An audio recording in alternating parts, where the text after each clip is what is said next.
अजीजा ने मन आपको आपके भाई आदिल राजा का सलाम पहुंचे। मैं आपको खुश आमदीद कहता हूं। सोल्जर स्पीक्स के ऊपर आज 5 मार्च 2026 है और आज की जो वॉर रिपोर्ट ही कहनी चाहिए, क्योंकि हमारे खित्ते के अंदर जो जंग लगी हुई है उसमें मिडिल ईस्ट तक तो यह जंग, या South Asia, sorry west of South Asia तक तो ये जंग जारी थी। अगर आप सेंटकॉम का ये मैप देखें जो कि यूनाइटेड स्टेट्स सेंट्रल कमांड का है, तो आपको मजीद समझने में आसानी होगी कि अब इस जंग में साउथ एशियन डायनेमिक भी शामिल हो गया है। और इसकी डायमेंशन जो सामने आ रही है उसमें पाकिस्तान, चाइना, अफगानिस्तान एक नई स्ट्रेटेजिक चेस बोर्ड के ऊपर आपको नजर आ रहे हैं। और इस सब के दरमियान एक तरफ तो प्राइम मिनिस्टर नरेंद्र मोदी जो है, उनकी गवर्नमेंट इस वक्त शदीद क्रिटिसिज्म का शिकार है अपनी इसराइल के साथ जो उन्होंने करीबी ताल्लुकात रखे हैं उस पॉलिसी की वजह से। उन्होंने अपने आइडियोलॉजिकल फादर जो अटल बिहारी वाजपेयी की पॉलिसी थी फलस्तीन को लेके, उसको खैरबाद कह दिया है। लेकिन दूसरी तरफ अफगानिस्तान के अंदर भी पाकिस्तान जिस तरह एक्ट कर रहा है, और जाहिर बात है कि पाकिस्तान की तरफ से इल्जाम ये लगता है कि अफगानिस्तान को हिंदुस्तान सपोर्ट कर रहा है। अब पाकिस्तान और अफगानिस्तान के दरमियान जो हालत की कशीदगी की ने भी इस पूरे खित्ते को एक इंतहाई खतरनाक मोड़ के ऊपर लाकर खड़ा किया हुआ है। पाकिस्तानी हुकूमत, फौज और आसिम मुनीर को शायद ये गलतफहमी थी, जिस तरह अमेरिका को और इसराइल को गलतफहमी थी कि 2 दिन की झड़प और फिजाई हमलों से अफगान अवाम और हुकूमत को दबाव में ले आएंगे, लेकिन मामला इसके बिल्कुल बरक्स निकला और अफगान हुकूमत ने शदीद रद्द-ए-अमल दिया है, जिसके नतीजे में पाकिस्तानी फौज को सरहद पर खातर ख्वाह नुकसान भी उठाना पड़ रहा है। जंग अभी भी जारी है। जाहिर बात है अफगानिस्तान का भी नुकसान ठीक ठाक किस्म का हो रहा है, यहाँ पे ईरान का भी तो नुकसान ठीक ठाक हो रहा है, लेकिन वो लड़ रहे हैं, इसी तरह अफगानिस्तान वाले भी लड़ रहे हैं। पाकिस्तान की तवक्को बिल्कुल वही थी जो अमेरिका की तवक्को थी कि फिजाई कार्रवाई से दबाव और रजीम चेंज में मदद मिलेगी, लेकिन बहरहाल अफगान फोर्सेस की जो मज़ाहमत है वो बड़ी सख्त है, बिल्कुल जिस तरह ईरान की फोर्सेस की मज़ाहमत है वो भी बड़ी वहां पे सख्त है। और इस वजह से फौरी स्ट्रैटेजिक बर्तरी जो है वो नजर नहीं आ रही, पाकिस्तान को भी नजर नहीं आ रही इस जंग के अंदर। ना ही आपको पता है कि यहाँ पे ईरान के थिएटर के अंदर अमेरिका को, गल्फ को और यहाँ पे इसराइल को नजर आ रही है। और पाकिस्तान का स्ट्रेटेजिक पार्टनरशिप या डिफेंस एग्रीमेंट जो सऊदी अरब के साथ है, उस वजह से पाकिस्तान वहां पे भी टाई डाउन किया हुआ है सऊदी अरब के साथ, मतलब ईरान की मुखालिफ टीम के अंदर है यहाँ पे। और जब आप साउथ एशिया के अंदर देखते हैं तो विजिबली जो है वो मजीद सिचुएशन पाकिस्तान की जो सरहदी इस्तेकाम है वो बिगड़ता चला जा रहा है। और पाकिस्तान के डी फैक्टो रूलर जो है फील्ड मार्शल आसिम मुनीर की अगवानों के हाथों बहरहाल पिटाई और जंग को पाकिस्तान के अंदर धकेलने की धमकियों और ड्रोन हमलों ने पाकिस्तानी क़यादत को यह सोचने के ऊपर मजबूर कर दिया है कि कहीं सूरत हाल मजीद खराब ना हो जाए। और इसी पस मंजर में आपको पता ही है कि पाकिस्तान की जो क़यादत के बयानात हैं, जो इस वक्त फॉर्म 47 हुकूमत के बयानात हैं, उनमें नरमी बड़ी ज्यादा आई है। वजीर खारजा इसहाक डालर साहब की जानब से मुज़ाकरात का इशारा किया गया है, मौलाना फजल रहमान को ऑन बोर्ड किया गया है, सदर आसिफ अली जरदारी का अफगान अवाम को भाई उन्होंने कहा है जनाब, वो भी बड़ा क्लियर है। और शहबाज शरीफ वजीर आजम की तुर्क सदर अर्दवान से अमन अमल के ऊपर गुफ्तगू इस बात की अलामत समझी जाती है कि इस्लामाबाद अब जो है वो इस कशीदगी को कम करने के रास्ते की तरफ तो जा रहा है। लेकिन आसिम मुनीर पाकिस्तान को इस जगह पे लाके बहरहाल फंसा चुका है कि चारों तरफ से इस वक्त जो हालात हैं, चाहे वो इस पूरे रीजन के अंदर जो मामलात है उसमें अब तक तो खामोशी है, लेकिन जाती सतह के ऊपर जो आसिम मुनीर फैक्शन है जो इस वक्त रूल कर रहा है, एक तरफ उसको क्रेडिट ये जाता है कि अभी तक एक्टिवली पाकिस्तान इन्वॉल्व किसी जंग के अंदर नहीं हुआ, और दूसरी तरफ अगले 2 महीने तक ये मामलात जो हैं, जो वादे इन्होंने किए हैं रजीम चेंज के काबुल के अंदर, आसिम मुनीर ने जो वादे किए हैं, बगराम एयरबेस पे जो दावा किया है, उसकी तरफ क्या होने जा रहा है, बड़ा इंटरेस्टिंग सिनेरियो बन रहा है। लेकिन सबसे पहले हम बात करते हैं प्राइम मिनिस्टर मोदी की, जो कि इस वक्त अंडर फायर हैं इसराइल को सपोर्ट करने की वजह से। और इसके अंदर आप ये बात जरा जहन के अंदर रख लीजिए कि ईरान पर जो यूएस और इसराइल का हमला हुआ उसके बाद पूरी दुनिया ने उसकी मुखालफत तो की है, लेकिन इंडिया ने बिल्कुल पाकिस्तान की तरह कंडेमनेशन से डिस्टेंस जो है वो रखा है। खासतौर के ऊपर इंडिया ने तो ज्यादा रखा है, पाकिस्तान ने तो फिर भी प्रेसिडेंट खamenei की जो वफात है उसके ऊपर उसकी कंडेमनेशन की है। उसकी मजम्मत की है, लेकिन अमेरिका को और इसराइल को ब्लेम नहीं किया, लेकिन इंडिया की हुकूमत ने मजीद डिस्टेंस रखा है, जिसकी वजह से डोमेस्टिक और इंटरनेशनल सर्कल के अंदर जो है वो सवाल उठ रहे हैं, ठीक ठाक सवाल उठ रहे हैं कि क्या इंडिया अपनी जो ट्रेडिशनल स्ट्रेटेजिक इकोनॉमी है वो उसको कुर्बान कर दिया, सेक्रीफाइस कर दिया इंडिया ने, या फिर लॉन्ग टर्म स्ट्रेटेजिक अलाइनमेंट का ये इंडिया का एक हिस्सा है। जो इंडिया में हमारी सोर्सेज हैं वो ये बात बताती हैं कि नहीं, ये जो प्राइम मिनिस्टर मोदी की लॉन्ग टर्म स्ट्रेटेजी का हिस्सा है, इसलिए short term sacrifices political front के ऊपर देने पड़ रहे हैं। लेकिन अगर डोमेस्टिक इंडिया का प्रेशर बढ़ा तो फिर इंटरनेशनल जो रिलेशंस हैं वो जाएंगे भाड़ में, और जो मोदी गवर्नमेंट है वो इंटरनल प्रेशर को ही देखेगी। इस वक्त मैंने इसके ऊपर तफसीलात जो इंडिया और इजराइल की पॉलिसी है उसके ऊपर, पाकिस्तान को मुकाबले के अंदर पाकिस्तान को निशाने के ऊपर रख के उसके ऊपर मैंने बात की थी। हिंदुस्तान में लोग बहुत ज्यादा बुरा मान गए, लेकिन हकीकत तो यही है ना, अब रियल पॉलिटिक तो यही है कि जाहिर बात है कि डेमोक्रेसी क्या होती है, द रूल ऑफ मेजोरिटी तो होती है, लेकिन उसको मेजोरिटेरियन डेमोक्रेसी ही कहा जाता है। लेकिन इंडिया ईरान से क्लोजर पार्टनर हमेशा हिस्टोरिकली रहा है। न सिर्फ आपको पता है कि यासर अरफात भी जिस वक्त जिंदा थे फलस्तीन में भी, तो वो हिंदुस्तान के बहुत करीब थे, पाकिस्तान के करीब नहीं थे, क्योंकि पाकिस्तान ने जनरल ज़ियाउल्लाह के अंडर, आपको पता है, जॉर्डन में जाके फलस्तीनियों का कत्लेआम किया था, और अब भी पाकिस्तान पीस पोर्ट का हिस्सा फुल एक्टिव मेंबर है। इंडिया तो सिर्फ ऑब्जर्वर स्टेटस के ऊपर गया था। तो ये शिफ्टिंग इस वक्त जो हालात है उसके अंदर आपने देखा कि इंडिया का बहरहाल एक close partnership Chabahar port project के साथ भी रही, एनर्जी इंपोर्ट्स भी वो ईरान से करते रहे हैं, स्ट्रेटेजिक कनेक्टिविटी साउथ एशिया के लिए, न सिर्फ सेंट्रल एशिया से बल्कि उसके साथ साथ अफगानिस्तान के लिए भी, वो भी चाबहार पोर्ट के जरिए थी। लेकिन पिछले कुछ सालों में जो मोदी गवर्नमेंट है उसने आहिस्ता आहिस्ता ईरान से अपना डिस्टेंस बढ़ाया है, और ऑयल इंपोर्ट भी जो है वो वहां से रिड्यूस की है, और स्ट्रेटेजिक फोकस को भी अपना शिफ्ट किया है।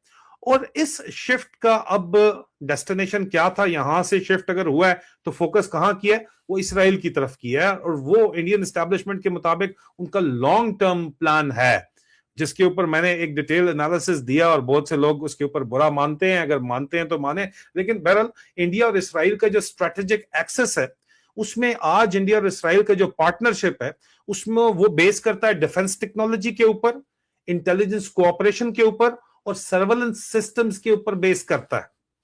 जाहिर बात है कि चाइना के लिए भी इंडिया को ये चीजें चाहिए फासला मुकाबला करने के लिए, और चाइना की पार्टनरशिप पाकिस्तान से है उसके लिए भी उनको चाहिए। इंडिया ऊपर से दुनिया का लार्जेस्ट आर्म्स एक्सपोर्टर है दुनिया का, ठीक है, और इसराइल उसका टॉप सप्लायर के अंदर आता है। मतलब अगर आपने कोई चीज मंगवानी है ना, इंडिया ने मंगवानी है, इंडिया ने कोई चीज अगर रशिया से भी मंगवानी है जो सबसे पुराना पार्टनर है, तो वो अगर इमरजेंसी में भी मंगवानी है तो फिर भी वो 4-5-6 महीने लगा देंगे। लेकिन यहां आप फोन करो और दिनों के अंदर इसराइल से चीजें आ जाती हैं। डिफेंस इक्विपमेंट की बात करूं, आजकल तो ये मुमकिन नहीं है, लेकिन पहले ये होता रहा है। मिसाल के तौर के ऊपर बराक मिसाइल सिस्टम्स जो हैं वो आपने लिए, हैरोन ड्रोन्स वो आपने इंडिया ने लिए हैं, आपने रडार और सर्वेलेंस टेक्नोलॉजी ली है, आपने प्रिसिशन स्ट्राइक कैपेबिलिटी ली है, जिस तरह के स्पाइस बॉम्ब्स हैं और स्पाइस बंकर बस्टर बॉम्ब्स हैं, जिसकी वजह से इस वक्त हमारी इतलात के मुताबिक जो है वो आसिम मुनीर भी ठीक ठाक डर के बैठा हुआ है और ठीक ठाक वहां पे थरथली मची हुई है। लेकिन इस थरथली का मकसद जो सिंदूर 2 के नाम से मचाई जा रही है, वो ये डराया ज्यादा जा रहा है, मारेंगे कम डराएंगे ज्यादा। ये मैं आपको हकीकत बता दूं, ये बाकायदा तौर के ऊपर जो असेसमेंट है, ये इंटेलिजेंस कम्युनिटी की असेसमेंट है, और इंडियन एस्टैब्लिशमेंट की तरफ से भी जब आप बात करते हैं तो कहते हैं यार ये डरा ज्यादा रहे हैं, और ये डरा के मारने के चक्कर के अंदर हैं कि वहां पे अफगानिस्तान से काम खोला हुआ, इसलिए मौलाना फजलुर रहमान को भी इन्होंने इन्वॉल्व अप कर लिया है कि यार मामला सेटल करें कि 2 फ्रंट वॉर अगर खुलेगी वहां से इंडिया कुछ ना करे, ये एग्रेसिव पोस्चरिंग ही को बरकरार रखे, और क्रॉस बॉर्डर कुछ ना भी करे तो तब भी इनके एसेट्स वहां पे एंगेज हो जाते हैं, और ये एसेट्स बॉर्डर के ऊपर एंगेज पाकिस्तान की मिलिट्री एस्टैब्लिशमेंट नहीं करना चाहती। लेकिन इंडिया और इसराइल का जो पार्टनरशिप है वो विजिबली जो है वो वॉशिंगटन को भी उसको खामोशी से सपोर्ट करता है। क्यों? क्योंकि इंडो पैसिफिक स्ट्रेटजी ये बड़ा इंपॉर्टेंट चीज है, इसको आपने समझना है। जो पूरी दुनिया है वो कहती है फ्यूचर ये इंडो पैसिफिक स्ट्रेटजी के ऊपर है, ठीक है, इंडियन ओशन और पैसिफिक ओशन की स्ट्रेटजी के ऊपर है। उसमें एक्टिव पार्टनर अगर कोई, क्वाड तो बड़ी है, मुल्क तो बड़े हैं, लेकिन एक्टिवली अगर किसी 2 मुल्कों की फौजें साथ खड़ी हुई हैं तो वो अमेरिका और इंडिया की खड़ी हुई है। ये बात जहन के अंदर रखें। तो चाइना का स्ट्रेटेजिक काउंटरवेट, ये इंडो पैसिफिक पार्टनरशिप चाइना का स्ट्रेटेजिक काउंटरवेट बनाने के लिए इंडिया को ये पूरी की पूरी इस वक्त जो है ये पार्टनरशिप है। और इस वजह से अगर आप अमेरिका के साथ चल रहा है इंडिया, तो उसने जाहिर बात है कि जाके चलना तो है, फिर जाके इजराइल के साथ भी चलना है। तो वो अपने लॉन्ग टर्म एडवांटेज को देख रहे हैं, लॉन्ग टर्म अलाइनमेंट को देख रहे हैं अमेरिका के साथ। मोदी की फॉरेन पॉलिसी ग्रेजुअली जो है वो शिफ्ट हुई है और नॉन अलाइनमेंट जो है वो अब मल्टी अलाइनमेंट की तरफ जा रही है। पहले आप देखो क्वाड की मेंबरशिप इन्होंने ले ली, फिर डिफेंस एग्रीमेंट इन्होंने अमेरिका के साथ जाके कर लिया, फिर टेक्नोलॉजी शेयरिंग नेटवर्क्स इन्होंने जो है वो इस्टेब्लिश कर लिए, फ्रेमवर्क इस्टेब्लिश कर लिए। और अब मिडिल ईस्ट वॉर के कॉन्टेक्स्ट में ये परसेप्शन बन रहा है कि यूएस इजराइल स्ट्रेटेजिक ब्लॉक के बहुत ज्यादा इंडिया जो है वो अब करीब हो गया है। लेकिन इस अलाइनमेंट की एक कॉस्ट भी है पॉलिटिकल स्फीयर के अंदर जो देनी पड़ रही है। ईरान जैसे ट्रेडिशनल पार्टनर से अगर आप डिस्टेंस करते हो तो जाहिर बात है उसका फॉल बैक आएगा, पॉलिटिकल फॉल बैक आएगा। वो किस हद तक आएगा ये भी आइंदा चंद दिनों में पता चल जाएगा। लेकिन दूसरी तरफ सिंदूर 2 ऑपरेशन की जो तैयारी की जा रही है और बहुत ज्यादा इंडियन आर्मी भी बहुत ज्यादा इसके अंदर रियट्रिक भी इन्वॉल्व है इंडियन आर्मी की, और पाकिस्तान को उसको टारगेट के ऊपर रखा गया है। अगेन डरा के मारने का प्रोग्राम ज्यादा यहां पे नजर आता है, डराया ज्यादा जा रहा है, मारने वाला प्रोग्राम। तो पाकिस्तान के पास भी कैपेबिलिटीज मौजूद है कि वो फाइट बैक करते हैं। उनके पास आपको पता ही है 4 दिन की जंग के अंदर भी कैपेबिलिटीज फुली कैपेबल है। मिसाइल वॉरफेयर भी उनके पास भी, मिसाइल टेक्नोलॉजी भी अन्नेवा पड़ी हुई है पाकिस्तान के पास भी, अगर इंडिया के पास है तो। लेकिन साउथ एशिया की तरफ अगर आप देखो ना जी, तो इंडियन स्ट्रेटेजिक सर्कल में इस वक्त हर जगह बात जो है वो ऑपरेशन सिंदूर 2 की हो रही है। उसको कहते हैं 2.0 की तैयारी है, 2.0 की तैयारी है, ये वो लोग बात करते हैं। और ये एक रेटरिक है, ठीक है, बड़कें ज्यादा मारी जा रही हैं, ये सर्कुलेट हो रहा है वहां पे बहुत ज्यादा। ऑफिशियल कंफर्मेशन इसकी कोई भी नहीं है, लेकिन डिबेट बहुत ज्यादा इंटेंस इसकी हो रही है। तो बात ये है, प्रॉब्लम ये है कि पाकिस्तान के लिए एक अगर ऑलरेडी वेस्टर्न फ्रंट खुला हुआ है अफगानिस्तान के ऊपर, फिर ईस्ट में अगर इंडिया भी खुल जाता है तो फिर जाहिर बात है कि आसिम मुनीर ने तो इस वक्त जो हालात की हुआ है वो इसकी वजह से पाकिस्तान 2 अतराफ से पहले फंस चुका है बड़ा एक्टिवली।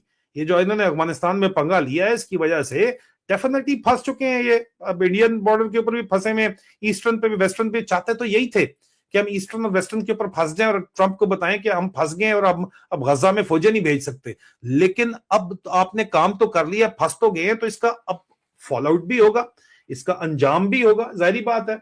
आप देखें, और फिर ईरान के साथ जो आपका झगड़ा है, एक ईरान बचा हुआ था, ईरान भी आपके बॉर्डर के ऊपर है, पाकिस्तान के बॉर्डर के ऊपर है। तो जब ईरान बचा हुआ था तो वहां आपने सऊदी अरब के साथ एग्रीमेंट किया हुआ है, और वहां पे इसलिए आप सऊदी अरब को कह रहे हो कि जी, आप ईरान को कह रहे हो कि जी सानू बचाना, हमने भी उनके साथ एग्रीमेंट किया हुआ है। तो मतलब पाकिस्तान का इस वक्त बॉर्डर जो है वो एक्टिव है इंडिया के साथ, एक्टिव है अफगानिस्तान के साथ, एक्टिव है ईरान के साथ। पीछे चाइना ही बच जाता है जो फेयर वेदर सिर्फ सिचुएशन के अंदर बॉर्डर खुला हुआ होता है। और वहां भी आप जब अफगानिस्तान से पंगा कर रहे हो, ईरान से पंगा कर रहे हो, तो वहां दोनों जगह के ऊपर चाइना की इन्वेस्टमेंट है, और चाइना फिर आपके ऊपर तपेगा नहीं तपेगा, आप मुझे बताएं, ठीक है। अब यहां पे अगर इंडिया कोई मेजर मूव करता भी है तो पाकिस्तान इफेक्टिवली 2 फ्रंट प्रेशर जो है वो फेस करेगा, जो कि वो नहीं कर सकता। लेकिन इस वक्त तक डरा के सिर्फ डराया हुआ उन्होंने बहुत ज्यादा, क्योंकि चाइना फैक्टर यहां पे मौजूद है, ठीक है। चाइना का रोल यहां पे बड़ा क्रिटिकल है। चाइना पाकिस्तान का लार्जेस्ट डिफेंस पार्टनर है, JF-17 फाइटर प्रोग्राम्स उनके साथ चल रहे हैं, J-10C भी उन्होंने दिए हुए हैं, मिसाइल्स भी, PL-15 जिन्होंने इंडिया के जो राफेल हैं वो शॉट डाउन किए थे, और वो भी इन्होंने दिए हैं, और वो उन्होंने रिवर्स इंजीनियर भी कर लिए हैं। वो कहते हैं हमारे पास भी अभी वही कैपेबिलिटी है, ये तो अब अगली जंग के अंदर ही पता चलेगा। हम नहीं चाहते कि हो अगली जंग, लेकिन अगर हो तो पता चल जाएगा। लेकिन अब चाइना से एयर डिफेंस सिस्टम भी ले रहा है पाकिस्तान, मिसाइल टेक्नोलॉजी के ऊपर कोऑपरेशन भी है इस वक्त बीजिंगली। लेकिन फिर भी बीजिंग जो है वो बीजिंग ओपनली जंग के अंदर इन्वॉल्व नहीं हो रहा, ना ही तेहरान में हो रहा है। और पाकिस्तान से तपे हुए लोग बैठे हुए बीजिंग के अंदर, बहुत तंग है जी पाकिस्तान के अंदर, पाकिस्तान से बीजिंग वगैरह में लोग, क्योंकि आसिम मुनीर की जो डिसेप्शन है, जो डबल गेम है, वॉशिंगटन भी वादे किए हैं, वही वादे बीजिंग से भी किए हैं, इंतजार कर रहा है कौन जीतेगा उसके साथ मिल जाएगा। तो इस तरह इस लेवल के ऊपर जब डिसेप्शन की जाती है तो उसकी कॉस्ट अदा करनी पड़ती है, यह समझिए। जियो पोलिटिकल रियलिटी यह है कि चाइना, USA और इंडिया भी स्ट्रेटेजिक राइवल है एट द सेम टाइम, और पाकिस्तान और ईरान दोनों बीजिंग के रीजनल कनेक्टिविटी प्रोजेक्ट्स का हिस्सा भी हैं। अब यहां पे मजीद कॉम्प्लेक्स हो जाती है सिचुएशन। इसलिए साउथ एशिया की इक्वेशन सिंपल नहीं है। इधर इस वक्त हर तरफ से जो है रोला पड़ा हुआ है, लेकिन अल्टीमेटली जो इस वक्त जंग नजर आती है वो एयर पावर की जंग है।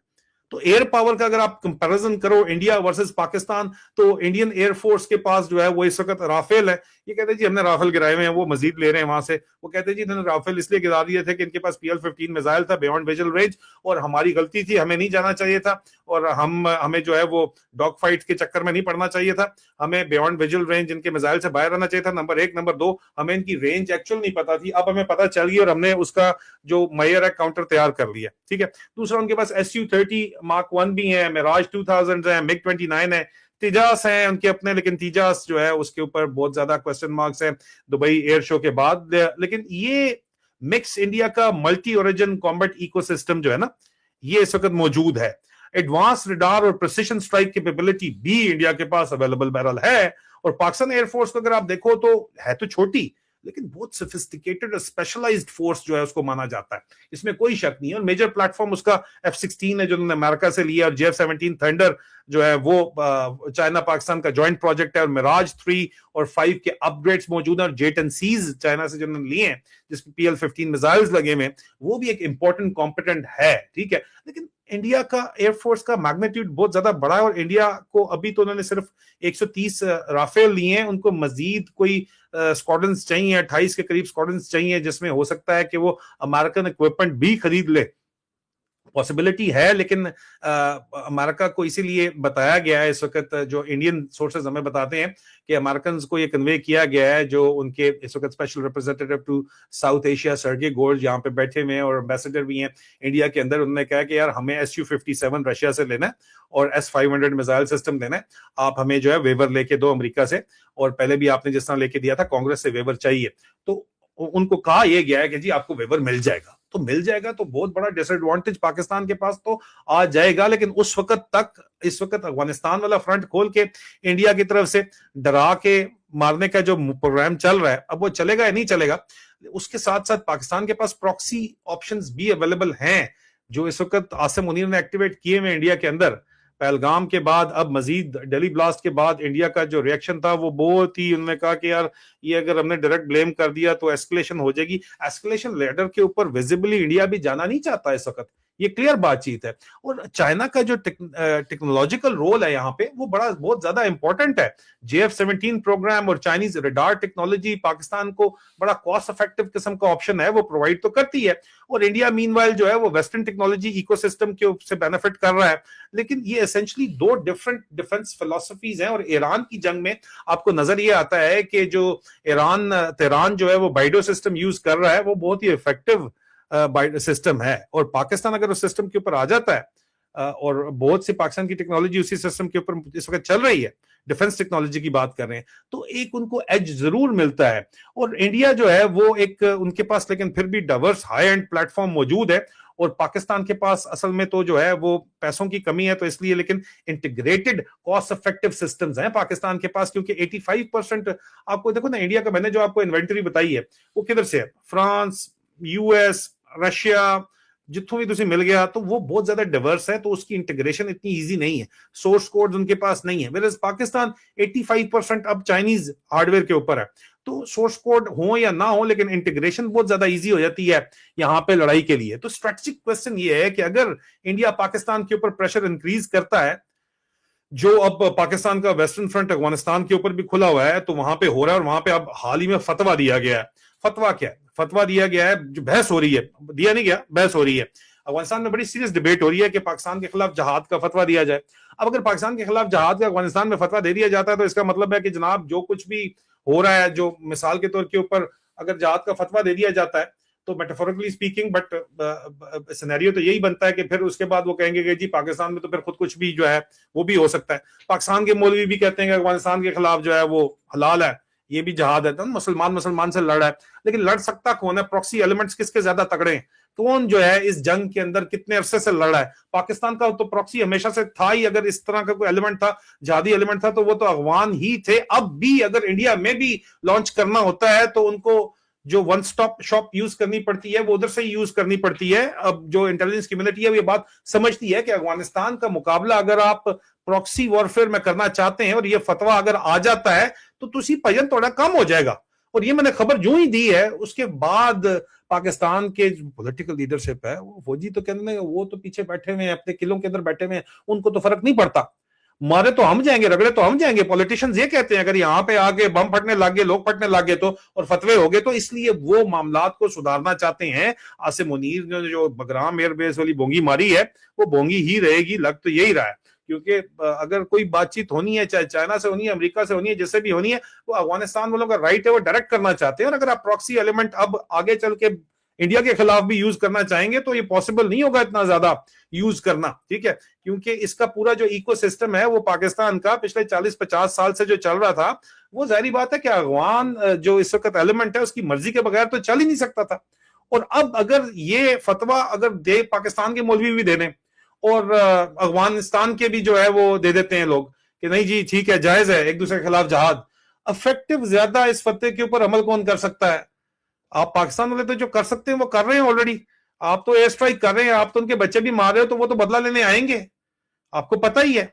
और लाल मस्जिद के बाद क्या हुआ था, आप भूल गए हैं क्या? किसने किया था? लाल मस्जिद में किसकी बच्चियां थी, किसके बच्चे थे? ये अफगान के ही थे। तो पख्तून एक ही पख्तून है, खैबर पख्तूनख्वा में आप जिनको पख्तून बोलते हो अफगान ही हैं, दोनों तरफ एक ही ट्राइब्स हैं, मतलब दोनों तरफ डिवाइडेड ट्राइब्स हैं, एक ही कौम है। तो जारी बात है कि आप फिर किस तरह इन फतवों के अगर आप चक्कर में पड़ेंगे तो किसका नुकसान होगा? आपने वो फिर इंडिया के ऊपर आपने टेम्पा फ्लोरिडा में आसिम मुनीर ने कहा था कि हम लोग डंपर ट्रक है और इंडिया शाइनिंग मर्सिडीज है, हमसे टक्कर होगी तो नुकसान उनका होगा। तो चंदा इधर टक्कर होगी तो फिर ये वही वाला आपके ऊपर लागू है कि यहां फिर डंपर ट्रक वो है, फिर अफगानिस्तान है, वो आके मारेगा तुम्हें टक्कर पंजाब के अंदर, पंजाबिस्तान जो फौजिस्तान बना रहे हो, तो किसका नुकसान होगा? आपका नुकसान होगा, सारी बात है। तो ये चीज जानते हुए ठीक ठाक एक तरफ तो इंडिया जो है डरा के इनको इन्होंने डराया, त्रा त्रा निकाला हुआ, पंजाबी कहते हैं त्रा कड़िया हुआ है। एक तो इंडिया ने त्रा इनका निकाला हुआ, वहां पे अलर्ट है। त्रा क्या होता है? अलर्ट है, यूर अलर्ट 24/7। तो ऑफकोर्स जाहिर बात है कि एक आपको उधर भी प्रॉब्लम है, फिर कुछ भी हो सकता है अफगानिस्तान की तरफ से, तो इधर भी रोला पड़ा हुआ है। तो अब ये एक एंड लगता है कि ठंडा करना चाहते हैं, मेरे ख्याल में ये राइट स्ट्रेटेजी है। इनको बंदे का बच्चा बनना चाहिए, इनको ठंडा करना चाहिए। लेकिन यहाँ पे आप ये बात ध्यान के अंदर रखिए कि अगर पूरे रीजन के अंदर ऑलरेडी ईरान के अंदर भी इंस्टेबिलिटी है और वो मजीद एस्केलेट होती है, तो फिर सवाल ये है कि ब्रॉडर जियोपॉलिटिकल कन्फ्रंटेशन का जो ये इस वक्त एरिया बन रहा है, जहां पे यूएसए और इंडिया एक तरफ खड़े हो जाएंगे, अमेरिका किसके साथ खड़ा होगा? अगर पाकिस्तान और हिंदुस्तान में उसको चूज करना पड़े, इंडिया और पाकिस्तान में चूज करना पड़े, तो अमेरिका किसके साथ खड़ा होगा? मार्केट किसकी बड़ी है? डिफेंस सबसे बड़ा नेट एक्सपोर्टर कौन है? किसको असला बेचना है? इंडिया के साथ। इंडिया पाकिस्तान का मैच होगा तो जाहिर बात है, अगर if they have to choose side ना, तो ऑफ कोर्स साइड तो फिर चूज करने के लिए पिछली दफा तो उसने जो भी कह दिया, वो खुद अभी प्रेशर के अंदर है। इस सिनेरियो के अंदर जो है वो इंडिया के साथ ही वो खड़े होंगे। यूएसए और इंडिया एक साइड के ऊपर है और चाइना इनडायरेक्टली जो है वो दूसरी साइड के ऊपर है, क्योंकि पाकिस्तान अल्टीमेटली इस वक्त तो यही देख रहा है ना, जो जीतेगा उसके साथ में मिल जाऊंगा। अगर चाइना ईरान जीतता है तो मैं चाइना के साथ मिल जाऊंगा, नहीं जीतता जो कि मुश्किल है, ये लॉन्ग टर्म इसने कॉन्फ्लिक्ट में चलना है। इन द मीन टाइम ये अगले 2 महीने में हालात बहुत ज्यादा पाकिस्तान के अंदर भी चेंज होने वाले हैं। आसिम मुनीर के कंट्रोल के अंदर सारी चीजें नहीं है, और पाकिस्तान और ईरान जो है अगर प्रेशर पॉइंट इस वक्त बन रहे हैं, विजिबली बन रहे हैं, तो फिर डू यू थिंक के फाइनल आपने फैसले वॉशिंगटन डीसी से लेने हैं, तो डीसी किसके हक के अंदर जाके फैसले देगा? और अफगानियों के साथ आपने अपने खिलाफ कर लिया, तो आप मुझे बताएं कि वो किसके साथ जाएंगे? और एक बात क्लियर है यहाँ पे, और कोई चीज क्लियर हो या ना हो, मिडिल ईस्ट वॉर सिर्फ मिडिल ईस्ट तक लिमिटेड नहीं है। हम जो कहते हैं ना वर्ल्ड वॉर है, वर्ल्ड वॉर ये बन चुकी है, और उसका रिपल इफेक्ट सबसे पहले साउथ एशिया तक पहुंच चुका है, पहुंचेगा नहीं, पहुंच चुका है। इंडिया अपनी स्ट्रेटेजिक पोजीशनिंग इस वक्त रीडिफाइन कर रहा है, और पाकिस्तान 2 फ्रंट प्रेशर जो है, क्या वो बर्दाश्त कर पाएगा, फेस कर पाएगा? फेस तो वो ऑलरेडी कर रहा है ना, इस वक्त रोला तो बना हुआ है उनका। तो अब पाकिस्तान ये 2 फ्रंट प्रेशर कितने अरसे फेस कर सकता है? मुश्किल है, इसलिए अफगानिस्तान से बातचीत करने की कोशिश की जा रही है। लेकिन चाइना बिल्कुल खामोशी के साथ जो है वो रीजनल बैलेंस ऑब्जर्व कर रहा है इस वक्त, और अगर कोई मिसकैलकुलेशन होती है तो ये कॉन्फ्लिक्ट सिर्फ रीजनल नहीं रहेगा, किसी भी साइड से होती है, अमेरिका इजराइल की तरफ से या पाकिस्तान इंडिया की तरफ से, फिर ये एक ग्लोबल जियोपॉलिटिकल कन्फ्रंटेशन के अंदर ट्रांसफॉर्म ये सिचुएशन हो सकती है, वर्ल्ड वॉर 3 सिनेरियो जिसकी आप बात कर रहे हैं। और हिस्ट्री ने बार बार ये दिखाया है कि ग्रेट पावर राइवलरीज अक्सर अनएक्सपेक्टेड फ्लैश पॉइंट से इग्नाइट होती हैं। इसीलिए इसलिए डेवलपमेंट्स को केयरफुली वॉच करना बहुत ज्यादा जरूरी है, समझना बहुत ज्यादा जरूरी है। और मैं अगले अपडेट में आपको मजीद डिटेल आपके पास लेके आऊंगा। अपना ख्याल रखिए। खुदा हाफिज।